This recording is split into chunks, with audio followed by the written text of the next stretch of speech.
तो अब हम करेंगे constitutional position of the governor. Very very important question for mains. ये मेंस के लिए ज़्यादा इंपॉर्टेंट है, प्रीलिम्स के लिए कम है। प्रीलिम्स के लिए अभी जो हमने किया पावर्स ऑफ द गवर्नर वो ज़्यादा इंपॉर्टेंट था, बट मेंस के लिए ये ज़्यादा इंपॉर्टेंट है। ठीक है, constitutional position of the governor, ये हमने प्रेसिडेंट में भी किया था और ये गवर्नर में भी करेंगे। ठीक है, तो आप लिखिए। जैसे हम इसके बाद में एक और क्वेश्चन कराऊंगा आपको कि गवर्नर और प्रेसिडेंट को अगर हम कंपेयर करें तो ज़्यादा पावरफुल कौन है। तो एक बारी सिविल सर्विसेज में ये पूछा क्वेश्चन इस तरह से लिखा गया था कि governor is more powerful than the president in some cases. ठीक है, तो आप उसको जस्टिफाई करो। तो वो सही है कि कुछ चीज़ों में गवर्नर प्रेसिडेंट से ज़्यादा पावरफुल है। डिस्क्रिशनरी पावर गवर्नर की प्रेसिडेंट से भी ज़्यादा है। ठीक है, तो इसको भी हम अभी नेक्स्ट लिखेंगे, इसके बाद लिखेंगे। ठीक है, तो आप लिखिए, पहले हम इसको स्टडी करेंगे constitutional position of the governor. तो आप लिखिए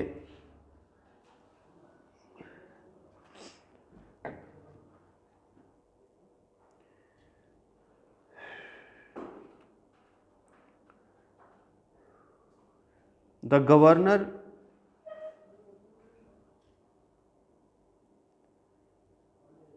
has been made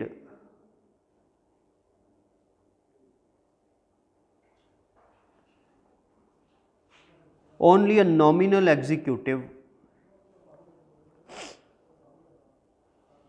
in the state, while the real executive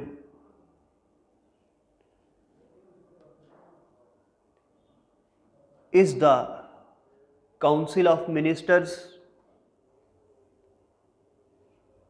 headed by the CM.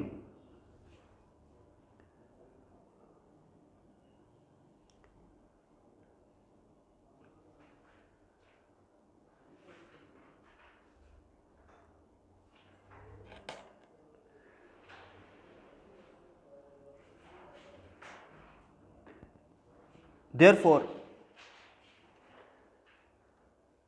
we can say that the governor exercises his authority on the advice of the Council of Ministers headed by the CM.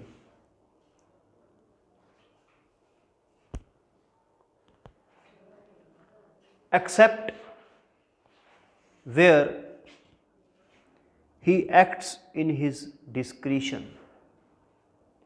Except where he acts in his discretion.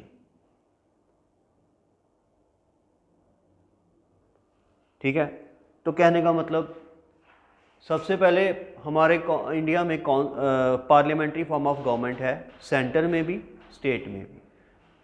ठीक है, दोनों जगह है। तो जैसे कि president nominal head है centre में, सिमिलरली गवर्नर नॉमिनल हेड है स्टेट में।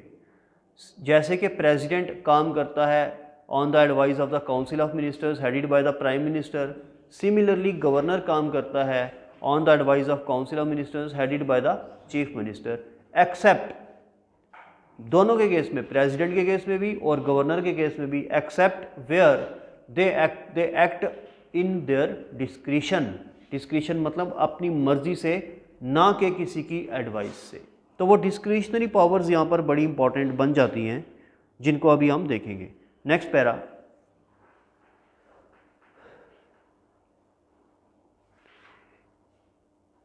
इन studying the constitutional position of the governor, particular reference has to be made to the provisions of Article 154, 154, 163 and 164. 154, 163 and 164, 154, 163, 164. So तीनों को हम पढ़ेंगे. These are number 1 Article 154.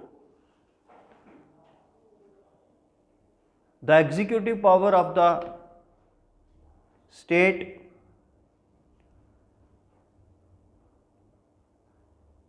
shall be vested in the governor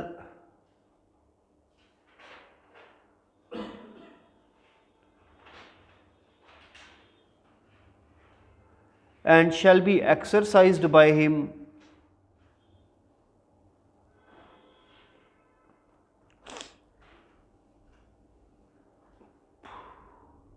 in accordance with this constitution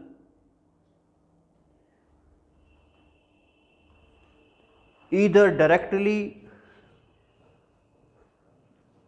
or indirectly through the officers subordinate to him. Here the subordinate officers mean Chief Minister and other ministers.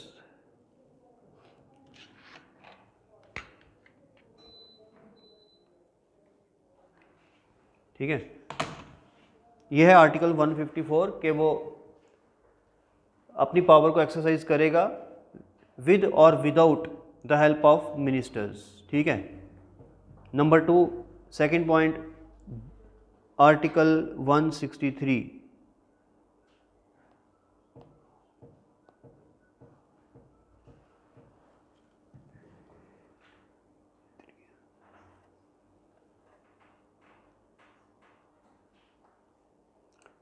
There shall be a council of ministers with the CM as the head to aid and advise the governor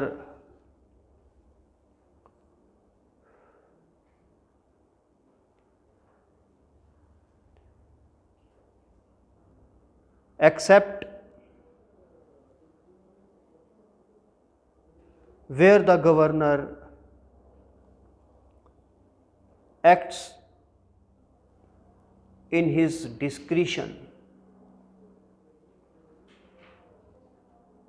article 163.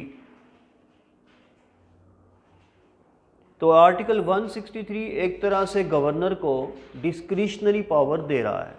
ठीक है, अगर कोई पूछे governor की discretionary power कौन सा article दे रहा है, आर्टिकल 163. ठीक है. और ये कौन कह रहा है आर्टिकल के governor shall act according to the aid and advice of the ministers, वो आर्टिकल 154. तो आपने इससे ये इम्प्लाई खुद ही करना है. ठीक है.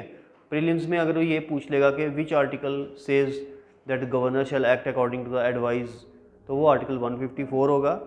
और which article gives discretion to the governor, तो आर्टिकल 163 होगा. ठीक है.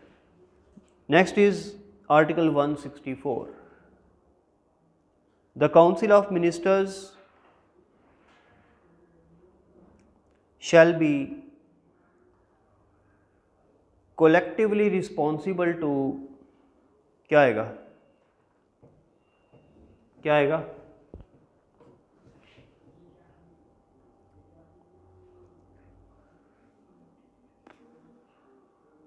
क्या आएगा, क्या आएगा, तो एक कुछ ना कुछ बताना पड़ेगा, ये तो बड़ा इंपॉर्टेंट है. आप बताओगे. Responsible to,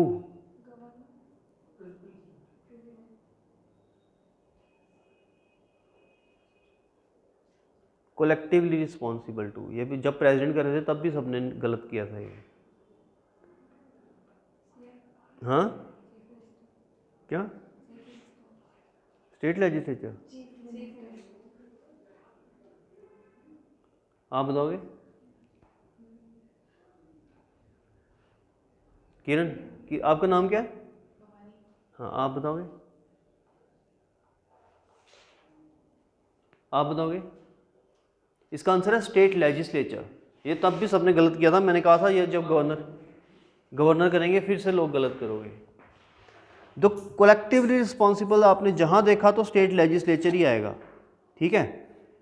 collectively responsible chief minister को नहीं हो सकते, क्योंकि कलेक्टिवली जब बोल रहे हैं तो चीफ मिनिस्टर उनके बीच में ही आ गया। तो हम यहाँ पर ये पूछ रहे हैं कि चीफ मिनिस्टर और बाकी मिनिस्टर किसको रिस्पॉन्सिबल है, तो उसका आंसर कभी चीफ मिनिस्टर नहीं हो सकता, ना ही गवर्नर हो सकता है, क्योंकि सारी काउंसिल गवर्नर को रिस्पॉन्सिबल नहीं है, ना ही वो चीफ मिनिस्टर को रिस्पॉन्सिबल है। तो फिर किसको रिस्पॉन्सिबल है? प्राइम मिनिस्टर को हो नहीं सकती, क्योंकि वो पूरे इंडिया का है। प्रेसिडेंट को हो नहीं सकती।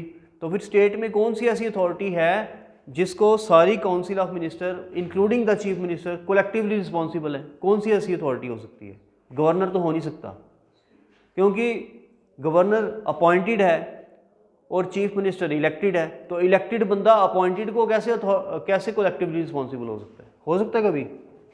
इलेक्टेड बंदा, अब आप लोग इलेक्टेड हो जाओगे कभी म्यूनसिपैलिटी में, आप सारे कॉरपोरेटर बन जाओ, इलेक्ट हो जाओ, लोगों की वोटों से जीत जाओ, और एक कमिश्नर अपॉइंट हो जाए, वो IAS ऑफिसर हो, तो आप लोग क्या कलेक्टिवली कमिश्नर को रिस्पॉन्सिबल हो सकते हो? नहीं ना हो सकते, क्योंकि आप उससे ज़्यादा पावरफुल हो। आपके पास लोगों की विल है, उसके पास लोगों की विल नहीं है, वो तो सिर्फ एक सिविल सर्वेंट है। आप लोगों के सोशल वर्कर भी हो, आप लोगों ने आपको चुना है, आपकी पावर ज़्यादा है उससे, तो आप उसको कभी भी कलेक्टिवली रिस्पॉन्सिबल नहीं हो सकते, ठीक है। इसलिए यहाँ पर भी कलेक्टिवली रिस्पॉन्सिबल जो हैं, ठीक है, वो किसको होंगे? स्टेट लेजिस्लेचर को, ठीक है।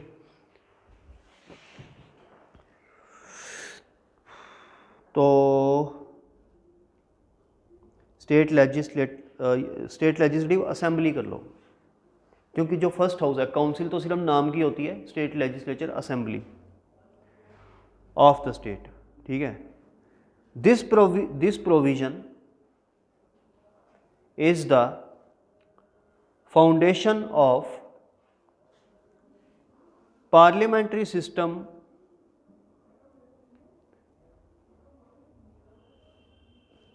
Of government in the state, of government in the state. Next para,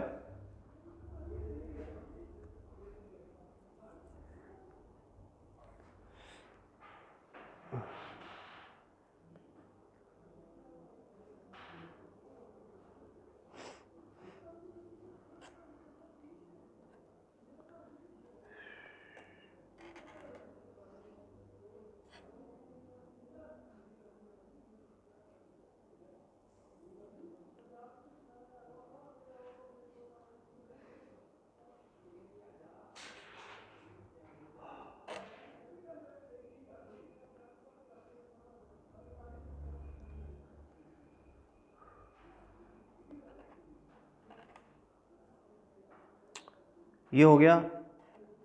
अब हम एक क्वेश्चन करेंगे,